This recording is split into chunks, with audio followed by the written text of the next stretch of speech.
Hello everyone. For this week's lesson, we are going to be making helper robots. So I want you first to think about two things in the morning that you do. One that you really like to do in the morning, and one that maybe you don't like to do so much. So for me, for Miss Caton, I love to drink coffee in the morning. It's delicious and it wakes me up and gets me ready for the day. So I'm going to draw that next to my smiley face. And something I don't like so much to do in the morning is feeding my precious angel baby dog Sadie her breakfast. Oh, it's kind of stinky from the can. It's not my favorite thing to do. So since we are designing robot helpers to help us do something we don't like to do, I'm gonna choose that for my helper is the dog food. So maybe you don't like getting up in the morning. Maybe you don't like brushing your teeth. Here are a couple examples of robots that help with. We'll fix that. Eject. Toast. Records. Husband. That'll do it.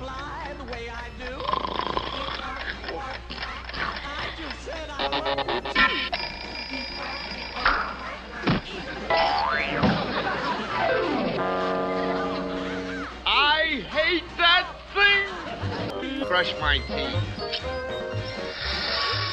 Hurry, George. You'll be late. I'm hurrying. Once you've decided what you want your robot to help you with, we have to make the robot. So there is a page that I'm attaching to this assignment with some different ideas for robot heads and bodies, wheels, arms. We're just going to be drawing the head and the body, and if you want wheels or feet or legs, you can add that. And then of course, we need to know what our robot is going to help us with. So we need to add those items as well. And for the arms, we're just going to have two big rectangles. And I'm going to show you how that's going to come into play later. So once you've got your robot, you can go ahead and color it in. If you have colored paper, you could just draw it on there, but I don't. So that's why I'm doing it right on the paper. And once we've got it all colored in, then we're going to cut it out. It is totally okay if you need a little bit of help for this step. If you have some tiny shapes like I do, it's okay to get help for this step. So once you have everything cut out, we're going to cut out two more rectangles from the scrap piece of paper that you have left there. Remember, we are making this into a sculpture. A sculpture is something that is like 3D that we can touch on more than two sides. So I'm going to take my rectangle, fold it left and press. And then I'm going to fold it right and press. And I'm making here what we call an accordion fold. An accordion is an old-fashioned kind of instrument. And that is what the fold is named after. And we're going to put glue on the bottom, stick it to the paper, and then we're going to put glue on the top rectangle that's showing, and just the top rectangle. We're not going to glue them all together. Then we'll put the head on top and pop it up a little bit, and there it goes. Now it bounces. I've got a little bouncy head for my robot sculpture, my pop-up robot.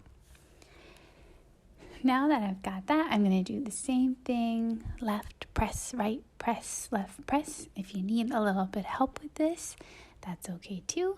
I'm going to stick the body on. I'm going to do the same thing now for the arms, but I'm going to do it more than just a few times.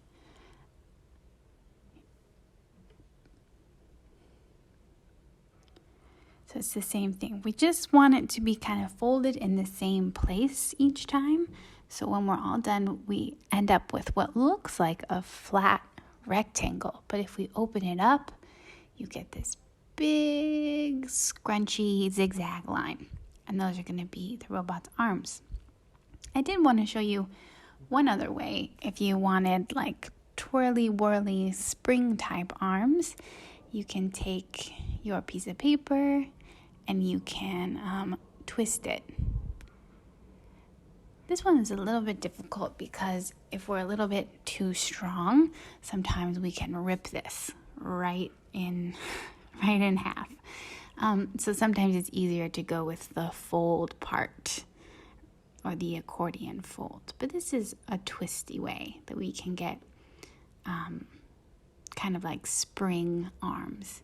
But I wanted to go with the accordion fold again, so I did that, and I'm just going to attach it to the body, add my accessories so everyone knows what my robot does. And there we go. There's my wiggly robot. Good luck.